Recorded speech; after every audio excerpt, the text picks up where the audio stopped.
All right, you guys, this is so crazy. Many of y'all that follow the channel, you know that I was original owner of an '04 Cobra. I lived in Lubbock, Texas at the time, and I was going to Texas Tech University. So while I was there, my friend Drew, he had started the Mexico Racing League YouTube channel. And in Lubbock, Texas, it's not a huge town. We used to do a ton of street racing. Well, in a video that I recently posted down in the comments section, Justin, who's got a really great page, really informative for the Terminator Cobras and basically all around new edge Mustang information, he commented, he was like, I'm pretty sure your silver '04 Cobra was in the video, the Cobra crowd that Mexico Racing League has on their channel. Now, y'all got to remember, this is 2024. I'm pretty sure we filmed all this street racing back in 2007, maybe 2008. I completely forgot about this video. He put the link in, and this has been absolutely nostalgic to go back and look at. So, I want to walk through this whole video, watch this with you guys, and kind of just give you a reaction video to what street racing was like back in the mid 2000s, and talk about some of the cars, talk about the setups on it. So we had a ton of '03 '04 Cobras that were up in the Lubbock area. Some of them were in the surrounding cities. Amarillo, Midland, guys from Odessa would come up, and we would just, back then Facebook wasn't big outside of, unless you were a college student, you couldn't even get on. So we were using message boards, and we would organize get-togethers, and this video is the culmination of a lot of those get-togethers. So this right here is my car. This is filming from inside Adam's car. So you're going to see the blue car a lot. You're going to see my silver Cobra a lot. The blue car was a solid axle swapped, ported Eaton car. I think he had a pretty aggressive pulley combo, if I remember right. It was probably like a 2.8 upper and a 4-pound lower.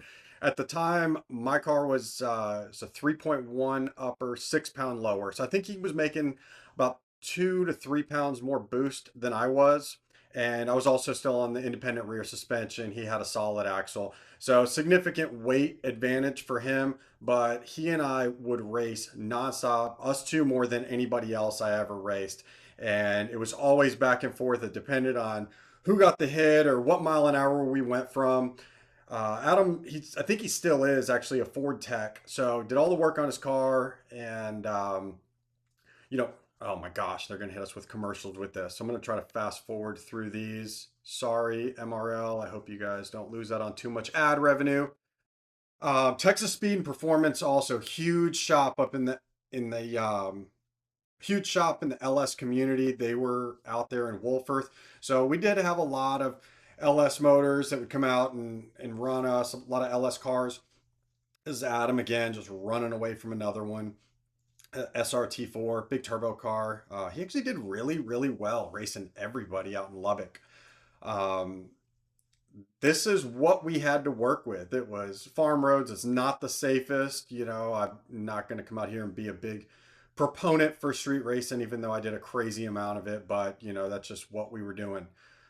This is Adam again. If throughout this video, or if y'all go through and watch this video with sound on, I just don't want to get hit with any copyright strikes. And hopefully the guys over at Mexico Racing League who own it now, they're not going to copyright hit this video. I hope they can just let this one stay up. It's fun for me. But you will notice with Adams, his Cobra emblems are backwards. So even in the night vision type video shots, it's easy to tell which one's him if it's not being filmed from inside. His car just made a bunch of power. This is our friend Cody. He had a ported blower GT500, and he had nitrous on the car. I don't know when he was spraying it, when he wasn't, but the car made really good power. And he was really the only one in the area that had one of those, was modding it really aggressively. Just like Adam and I's races, he was right there. We were all kind of just super close. This one's from inside my car, racing Cody. The GT500 just had bigger top end. The blower on those cars is really, really efficient compared to the Eatons it's on the Terminator Cobras. But again, that's generally what we saw. 2-3 car difference, just depending on who got the hit. This is us going again. And, from here with supercharged Cobras, heat soak has a lot to do with it. You run somebody else back to back and then you want to go get a run in. It could be the difference of 50, 60 horsepower, 2, 3 car lengths sometimes, as y'all can see. So running that one well to 140. There were a couple imports that we had. I think this is, what was this, Red Fire Cobra. This isn't Adam or myself. This is just another friend of ours that was in the area. At the time, it was generally just going to be ported Eatons that, made that 500-ish horsepower range. This is Adam. You could tell by the backwards Cobra emblem on the fender.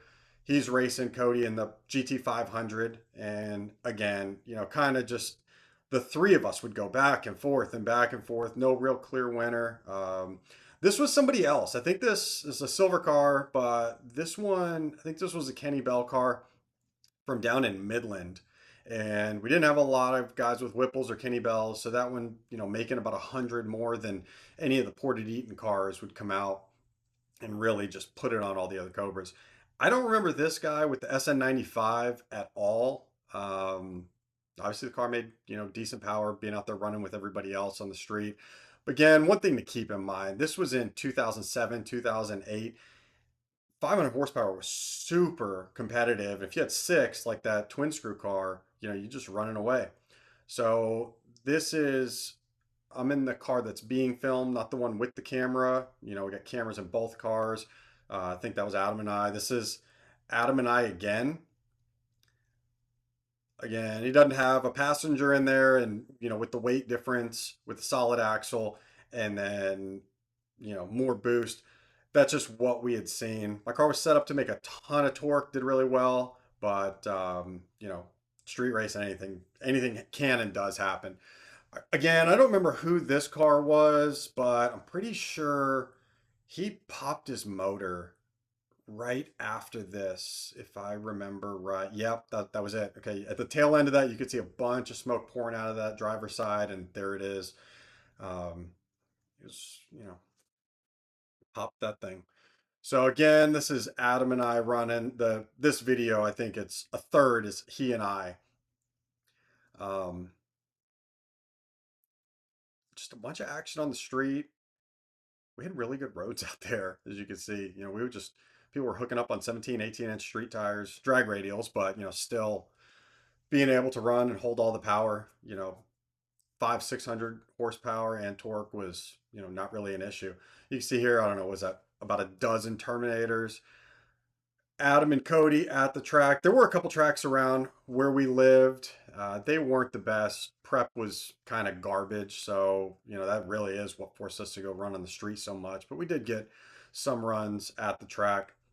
That's my car again. Obviously, that's not Lubbock with all those trees. That was coming back from Texas 2K one year. This is Paul. He didn't do a ton of street racing in this video, but that car made a bunch of power.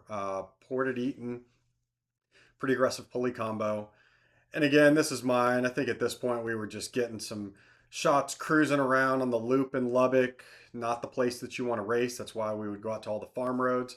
But doing a flyby here, just I don't have the volume on for obvious reasons with copyright, but between the blower one and the exhaust, those shots are really, really fun with Terminators. And I guess this is some 5 liter cup. I don't know who this was, but we ended up getting a hit down there on the south side of Lubbock, and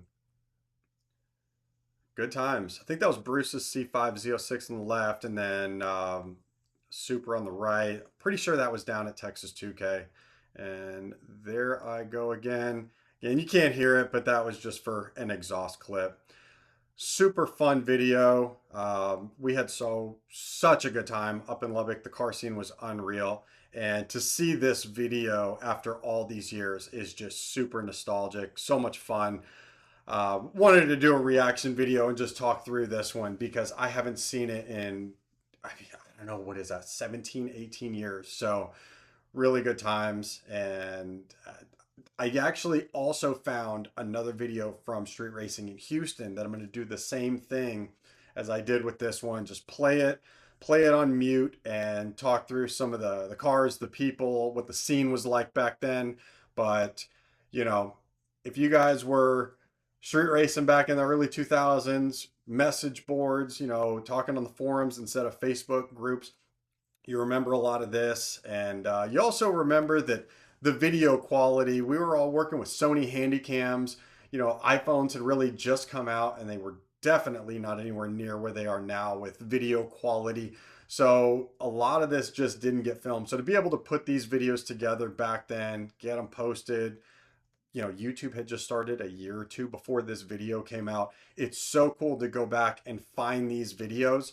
I am going to put a card at the end of this one that's going to be a video of me at Texas 2K8, which I believe was around the same year that we made this Cobra Crowd video.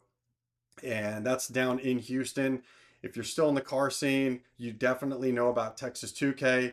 It's going to blow your mind to watch the power levels as well as the numbers cars were running to win that event back in 2008. Whereas now, 2023, 2024, if you're not showing up with 2,000 wheel horsepower, you're not even going to make it to qualifying. It's just absolutely insane where the car scene has gone. But it's also important to look back at these times and just see how far it's come. Such a good time, such great memories in this video. Appreciate y'all watching. Check out the Texas 2K video. I'm going to link here.